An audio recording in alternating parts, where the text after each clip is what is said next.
शुक्र से गुरु जिस स्थान में होंगे वहां अमृत बरसाएंगे। नमस्कार, आप देख रहे हैं नक्षत्र दुनिया। और मित्रों, आज के वीडियो में हम बात करेंगे शुक्र से गुरु अलग अलग भावों में किस प्रकार के फल देते हैं।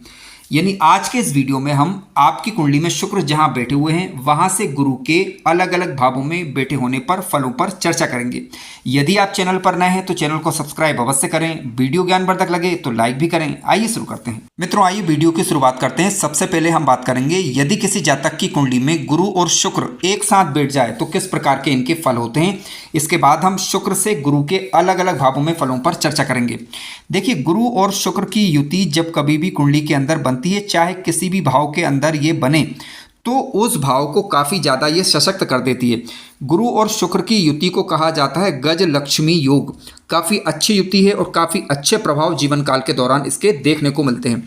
मित्रों, शुक्र तो गुरु हैं और गुरु भी गुरु हैं। तो आप जानते हैं जब दोनों गुरु किसी भी भाव के अंदर एक साथ बैठेंगे तो उस भाव से संबंधित शुभ प्रभाव में बढ़ोतरी कर देते हैं। सबसे बड़ा लाभ इसका ये होता है, जिस भाव में युति बनती है उस भाव से संबंधित लाभ व्यक्ति को भर भर कर मिलते हैं। व्यक्ति की छठी इंद्री जागृत हो जाती है कई बार, यानी जातक को पूर्वाभास हो जाया करता है। आने वाली घटनाओं का पूर्वाभास विशेष रूप से उस समय हो जाया करता है जब जातक को गुरु या शुक्र की अंतर्दशा चल रही हो, ठीक है, या फिर गोचरकालीन गुरु या शुक्र का संबंध उस भाव से हो जाए जिस भाव में गुरु और शुक्र की युति बन रही हो, या फिर गुरु और शुक्र की युति पंचम भाव, लग्न भाव, अष्टम भाव, सप्तम भाव या नवम भाव के अंदर बन रही हो, तो काफ़ी अच्छे और श्रेष्ठ रिजल्ट इस युति के देखे जा सकते हैं। देखिए, इसका प्रभाव ये होता है कि जातक को ये राजसी सुख देने का कार्य करती है। राजसी सुख भी जातक को भोगने की एक इच्छा होती है उसके अंदर प्रबल। इसके अलावा जातक धार्मिक भी होगा, यानी धर्म कर्म का बैलेंस जातक के जीवन काल के दौरान बना रहता है। जातक का घरेलू सुख यदि देखा जाए तो सामान्यतः ठीक ठाक कहा जाएगा। ज़्यादा अच्छा भी नहीं कहा जाएगा, ज़्यादा बुरा भी नहीं कहा जाएगा। क्यों? क्योंकि देखिए, शुक्र भौतिक वस्तुओं को देने वाले ग्रह हैं, जीवन में सुख सुविधाओं को देने वाले ग्रह हैं। गुरु की यदि हम बात करें तो धार्मिक दृष्टिकोण देने वाले गुरु होते हैं। जब दोनों ग्रह साथ में बैठेंगे तो जीवन में बैलेंस बना रहता है, यानी चीज़ें ज़रूरत के हिसाब से, आवश्यक चीज़ें ज़रूरत के हिसाब से आ जाया करती हैं, यानी धन संपत्ति जीवन काल के दौरान आ जाया करती हैं, लेकिन गुरु के कारण उसमें बैलेंस बना रहता है। जातक के स्वभाव की यदि हम बात करें तो विनम्र प्रकार का जातक का स्वभाव होगा। आकस्मिक धन लाभ होने की संभावना भी बनती है यदि युति कुंडली के अष्टम भाव के अंदर बन जाती है। जातक के जीवन को अगर देखा जाए तो जातक का कई बार दोहरा चरित्र पाया जाता है, यानी जातक देखने में ऐसा लगेगा कि धर्म कर्म करने वाला है, लेकिन उसके अंदर की यदि हम बात करें तो धार्मिकता के अलावा जातक के जीवन में सुख भोग की चाह भी बनी रहती है। हालांकि ऐसे जातक विद्वान होंगे और इनकी गिनती जो है अच्छे जातकों में पाई जाती है, अच्छे जातकों की होती है। इनकी गिनती अच्छे लोगों में, विद्वान लोगों में होती है, यानी जातक को ये विद्वान अवश्य ही बनाती है। यदि इसका संबंध लग्न से, पंचम से, किसी भी भाव में युति बने तो निश्चित रूप से जातक विद्वान होगा। विशेष रूप से यदि इस युति पर शुभ ग्रह का प्रभाव हो, नवम भाव मजबूत हो और लग्न की स्थिति कुंडली के अंदर मजबूत होना चाहिए, लग्नेश मजबूत होना चाहिए। हालांकि गुरु और शुक्र की युति जब कभी बनती है तो आपको केवल ये देख लेना है कि गुरु और शुक्र दोनों में से कोई भी ग्रह नीच राशि का नहीं होना चाहिए। जैसे शुक्र ग्रह कन्या राशि का और गुरु ग्रह मकर राशि का ना हो और शुभ भावों के अंदर ये युति बनती है तो ज़्यादा अच्छा रिजल्ट देती है। आइए बात करते हैं शुक्र से गुरु यदि कुंडली के दूसरे भाव के अंदर आकर बैठ जाएं। आपकी कुंडली में देखिए, जहां पर भी शुक्र ग्रह बैठे हुए हैं वहां से गुरु दूसरे भाव के अंदर बैठे हुए हों तो इसे कहा जाएगा कि शुक्र से गुरु दूसरे हैं। अब देखिए होगा क्या, शुक्र से गुरु जब दूसरे होते हैं तो धन की स्थिति की यदि हम बात करें तो सामान्य प्रकार की स्थिति होती है। वाणी के अंदर जातक की सौम्यता होगी, धन संपत्ति अच्छी रहेगी, आर्थिक स्थिति ठीक ठाक बनी रहेगी, सामाजिक पद प्रतिष्ठा ठीक ठाक रहेगा, निवेश इत्यादि के कार्यों से जातक को लाभ होगा। आकस्मिक संकटों के दौरान यहाँ पर गुरु रक्षा करने का कार्य करेंगे, बैंक बैलेंस इत्यादि अच्छा होगा और संपत्ति इत्यादि की खरीद जातक जीवन काल के दौरान कर पाएगा। मित्रों, यहाँ पर ध्यान देने वाली बात यह है कि जातक को अत्यधिक खर्च जो कि भौतिक चीज़ों पर वह करता है उससे बचना होगा। यदि आप अनाप शनाप खर्च करेंगे और अपनी वर्तमान स्थिति को ध्यान में न रखकर अनावश्यक खर्च करेंगे तो फिर ये, क्योंकि शुक्र से गुरु दूसरे हुए हैं तो यहाँ पर कोई ना कोई समस्या आपको अपने जीवन काल के दौरान हो सकती है।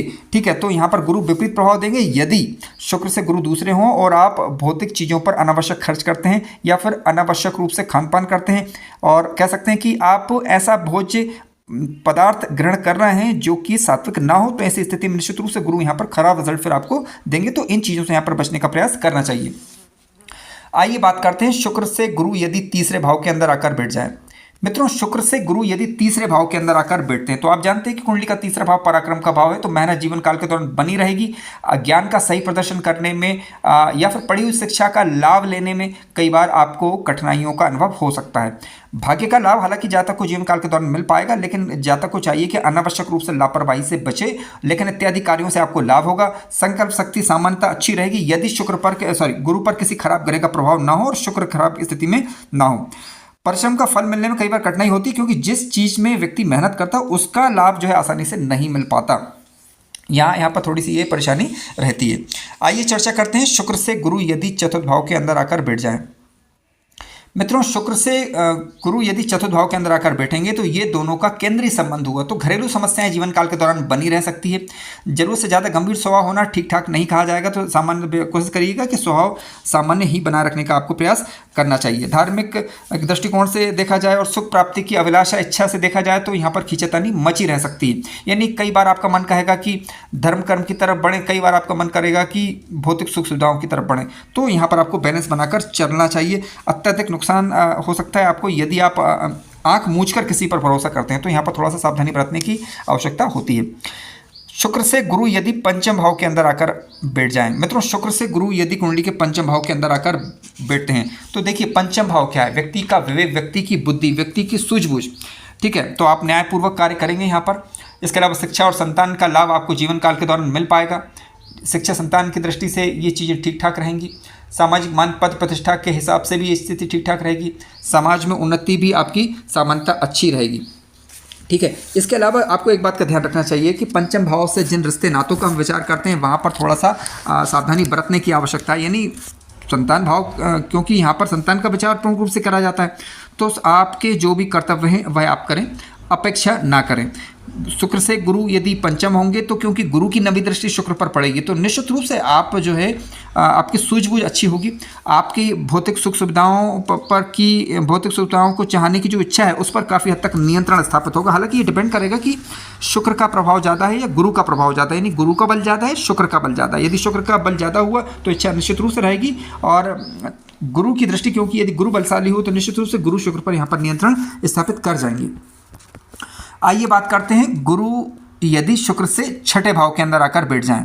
मित्रों, इस वीडियो में मैंने समझने के लिए शुक्र को लग्न में लिखा है, लेकिन जरूर नहीं कि आपकी कुंडली में शुक्र लग्न में हो, किसी भी भाव के अंदर हो सकते हैं। आपको ये देखना है कि शुक्र से गुरु किस भाव के अंदर बैठे हुए हैं। तो बात करते हैं शुक्र से गुरु यदि छठे भाव के अंदर बैठ जाएं।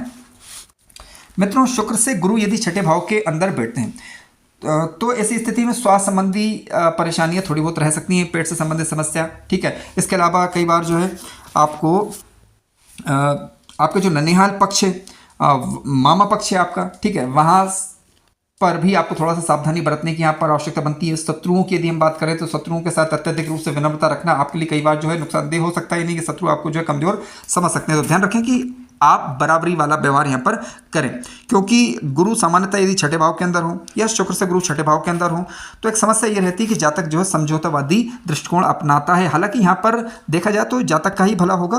कई बार गुरु क्योंकि जातक को अनावश्यक परेशानियों से बचाने का यहाँ पर प्रयास करते हैं।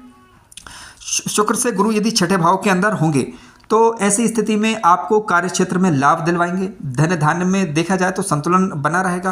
कई बार जो है आपके पास इतना धन तो अवश्य होगा कम से कम, ताकि आपका जीवन यापन आसानी से हो सके। हालांकि यहाँ पर देखना महत्वपूर्ण होगा कि गुरु जहाँ पर बैठे हुए हो किस राशि के अंदर है। स्वागृही, मित्रगृही, उच्च राशि के होकर बलवान होकर बैठे हुए हो तो इस प्रकार की ज़्यादा कोई दिक्कतें नहीं रहेंगी। लेकिन यदि कमजोर हो गए तो ऐसी स्थिति में धन की समस्या थोड़ी बहुत रह सकती हैं, स्वास्थ्य संबंधित समस्याएं रह सकती हैं। विशेष रूप से गुरु ग्रह यदि अकारक ग्रह बनकर कुंडली के छठे भाव के अंदर बैठ जाएं या शुक्र से गुरु छठ में हो तब आपको स्वास्थ्य पर ध्यान रखना चाहिए। आइए चर्चा करते हैं गुरु से शुक्र या शुक्र से गुरु आमने सामने का संबंध बनाए, यानी शुक्र और गुरु आमने सामने बैठ जाएं तो क्या होगा? शुक्र गुरु को देखेंगे और गुरु यहाँ पर शुक्र को देख पाएंगे। तो मित्रों, ये कहलाएगा सम सप्तक एक राजयोग, यानी काफ़ी अच्छी स्थिति भी इसे माना जाएगा। कुछ स्थितियों में ये ठीक रहेगा, कुछ स्थितियों में नहीं। आइए समझने का प्रयास करते हैं। देखिए, क्या होता है कि जब गुरु और शुक्र आमने सामने होंगे तो एक दूसरे को प्रभाव को नष्ट करने का प्रयास यहाँ पर करेंगे। गुरु ज्ञान का प्रकाश डालने की चेष्टा करेगा, जबकि शुक्र की यदि हम बात करें तो भौतिक सुख सुविधाओं की तरफ ले जाने की ये चेष्टा करता है। बड़े भाई बहनों से आपको जो है लाभ होगा, और या अपने से बड़े उम्र के आपके जो मित्र हैं, अपने से बड़े जो आपके रिश्ते में भाई इत्यादि लगते हैं, उनके द्वारा दी गई सलाह से कई बार आपको लाभ होने की संभावना बढ़ जाएगी। ध्यान रखेंगे पार्टनरशिप में और वैवाहिक स्थितियों की यदि हम बात करें तो यहाँ पर कुछ मिसअंडरस्टैंडिंग रह सकती है, तो आपको थोड़ा सा कूटनीतिक तरीके से अपना व्यवहार रखना होगा। आध्यात्मिकता की तरफ भी आप जा सकते हैं यदि गुरु बलवान हुए। शुक्र बलवान हुए तो शुक्र जो है आपको सांसारिक चीज़ों की तरफ ले जाने की चेष्टा करेंगे। यानी कहने का तात्पर्य है कि गृहस्थी में और वास्तविक जीवन में आपकी खींचातान थोड़ा सा मची रहेगी। आइए चर्चा करते हैं शुक्र से गुरु यदि अष्टम भाव के अंदर आकर बैठ जाएं। मित्रों, जहाँ शुक्र बैठे हुए हैं वहाँ से गुरु यदि 8वें हो जाते हैं तो देखिए पैतृक संपत्ति इत्यादि में आपको लाभ होगा। आर्थिक लाभ भी आपको होने की संभावना बनेगी। अचानक धन योग का भी संभावना बनती है। खोजी बुद्धि के होंगे आप। जीवन सामान्यतः सुखद ही रहेगा। रिसर्च इत्यादि के कार्यों में आपको लाभ होगा। इसके अलावा ससुराल पक्ष इत्यादि से भी आपको लाभ होने की संभावना बन जाती है। इसके अलावा कोई भी ऐसी चीज़ कोई भी ऐसे विषय जो कि गूढ़ हो, जैसे कि ज्योतिष और तंत्र मंत्र यंत्र, या फिर कोई भी क्षेत्र जिसमें आपकी रुचि हो जो कि अध्यात्म इत्यादि से संबंधित हो, उसमें आपको लाभ होने की संभावना बन जाती है।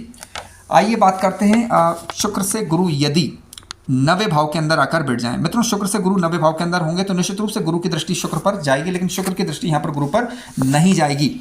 आप भाग्यवान होंगे और आपकी जो है मनोवृत्ति की यदि हम बात करें तो आप धार्मिक दृष्टिकोण वाले होंगे। पिता के साथ आपको अच्छा व्यवहार रखना चाहिए, गुरुओं के साथ अच्छा व्यवहार रखना चाहिए। उनकी कह सकते हैं कि उनका आशीर्वाद लेकर आपको जीवन में आगे बढ़ने की चेष्टा करना चाहिए, तो आपको लाभ मिलेगा। आप एक मिलनसार व्यक्तित्व होंगे, दयालु किस्म के होंगे, ये अच्छी चीज़ें आपके हक में जाती हैं। अत्यधिक खर्च से आपको यहाँ पर बचना चाहिए, और यानी आपको जो है धन इत्यादि बचा कर रखना चाहिए ताकि आवश्यकता पड़ने पर ये चीज़ें काम आ सकें। आइए चर्चा करते हैं शुक्र से गुरु यदि 10वें भाव के अंदर आकर बैठ जाएं। मित्रों, शुक्र से गुरु यदि 10वें भाव के अंदर आकर बैठेंगे तो पिता से और गुरुओं के माध्यम से या उनकी सलाह के द्वारा आपको लाभ होगा। सरकारी क्षेत्रों में आपको लाभ होने की संभावना बढ़ जाती है यदि गुरु आपके जिस भाव के अंदर बैठे हुए हैं वहाँ पर स्वगृही हो, मित्रगृही हो, और सूर्य की स्थिति कुंडली के अंदर शुभ 10वें कुंडली के अंदर शुभ स्थिति में यदि हुई, यानी गुरु शुक्र से 10वें हो तो सूर्य की स्थिति प्लस 10वें की स्थिति देख लीजिए।